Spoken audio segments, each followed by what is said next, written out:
Alright, so boom. Motivational stories are not really my shtick. However, I would be remiss if I did not share this with you guys, because it is on my spirit and I felt as if I should bring this forth for the creators, creatives, individuals who have dreams and aspirations and they feel way down right now, kind of lost right now in day 186 of quarantine 2020. So first and foremost, I just wanted to point out, as you guys already know, but for those of you who don't know, I live my life by the 3 C's. I commit to the commitment of consistency when it comes to content, when it comes to stand-up, when it comes to the craft of comedy and everything that I want to accomplish in life. I am of the mindset of I have to continue to pick at the rock at all times if I want to get progress. However, that does not come without apprehension. It does not come without facing opposition. It does not come without trial and tribulation, because there are days in which I feel as if, man, I ain't really trying to do this. There are days in which I feel as if, man, I don't think I got what it takes. There are days in which I do not feel the same confidence that I usually omit at all times. All right, well, allegedly, whenever you get behind the camera, whatever the case may be, I just wanted to tell the individuals out there, it is all about this one word. It starts with the letter P, and that is your perspective. If you can now alter the way that you react to certain sort of things that transpire in your life, you will now have control, in a sense, of how things will go, or I should say the lesson that you will learn in things. Remember the old saying of you either win or you learn? People used to dismiss this saying because they'd say, well, you're dismissing losing, because either you win or you lose.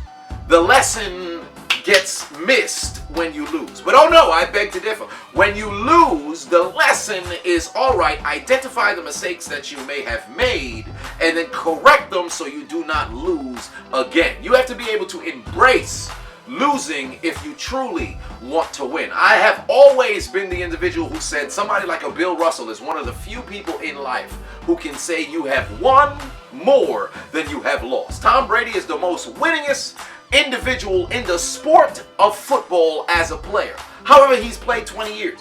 You have 6 championships under your belt, but there are 14 years where you left with your motherfucking head back down.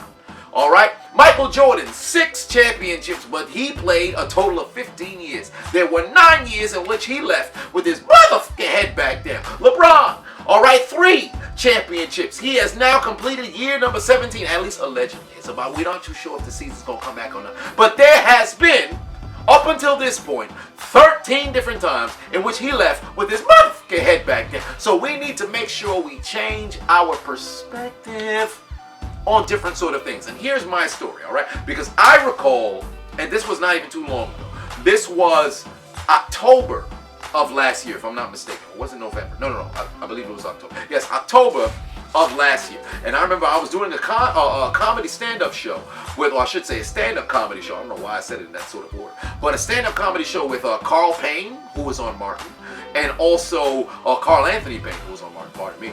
And can't forget that middle name.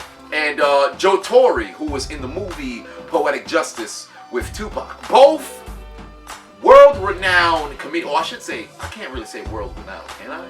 Well, whatever the case may be, they are acknowledged amongst comedian peers as veterans in the game. Some legends in the game, if you will. All right, and I was the only other one on the show with them. Now, if you've never been to a comedy show, it probably runs for at least 2 hours. So I'm like, all right, I'm about to get on stage with both these guys.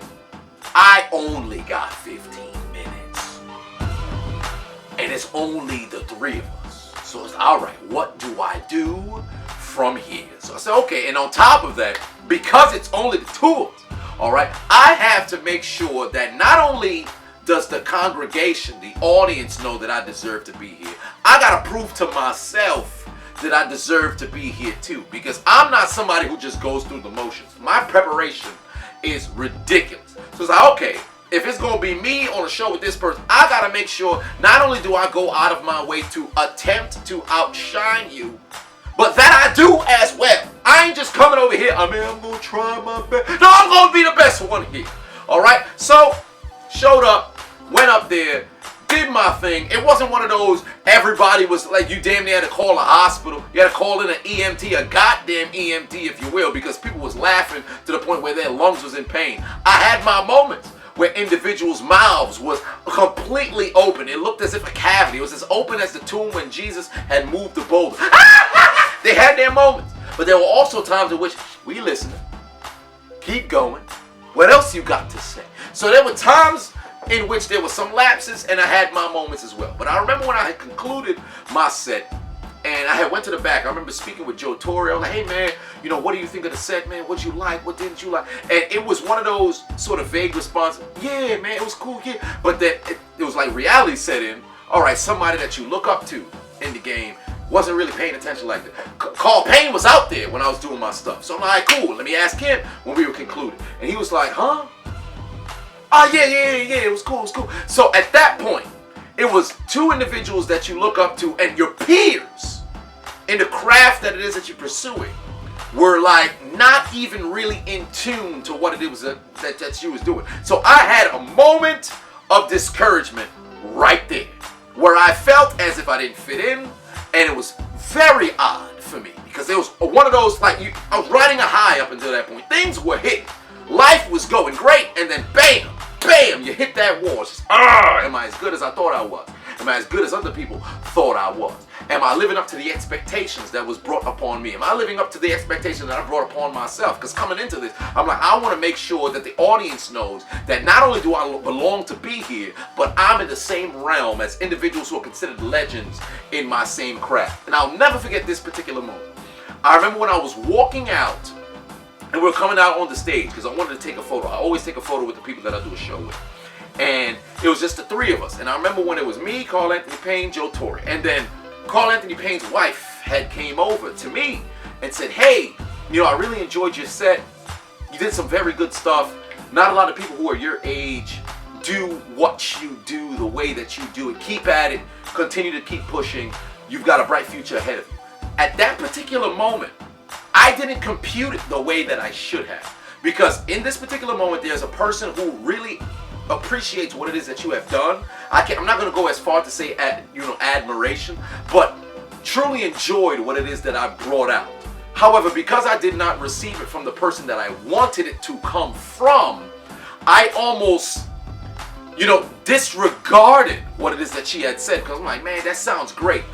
But if your husband had said it, if the man who is considered a legend in the game had said it, I would have felt way better. I remember when I went home and I was thinking about it. I'm like, dog, you may not get the recognition from the people that you want to get it from, but you will get it from the people that you need to get it from, or you have to get it from. But at the moment in time, you won't know that you needed it nor that you had to have it, because you were so fixated that you had to get it from here. So the lesson is your perspective. All right. So when you're grinding out here, you may have expectations in your mind. You may have individuals that you want to, gravitate towards, or you want them to gravitate towards you. You cannot dictate that. You can only do you. All right. There are people who are getting hundreds of thousands of views. There's people who's getting hundreds of views out here. But because you haven't attracted the thousands, you think you are insignificant. I say, oh no. Focus on those who are giving you the energy that you desire to get from others, and stay fixated here and say, man, I don't got 100 subscribers, but I got 60. I'm going to focus on the 60. So basically, the moral of the story is you don't stop grinding. You change your perspective. You learn from everything that you're going through and never lose focus on what your ultimate goal is. That's all I got to say, man. Keep grinding out there.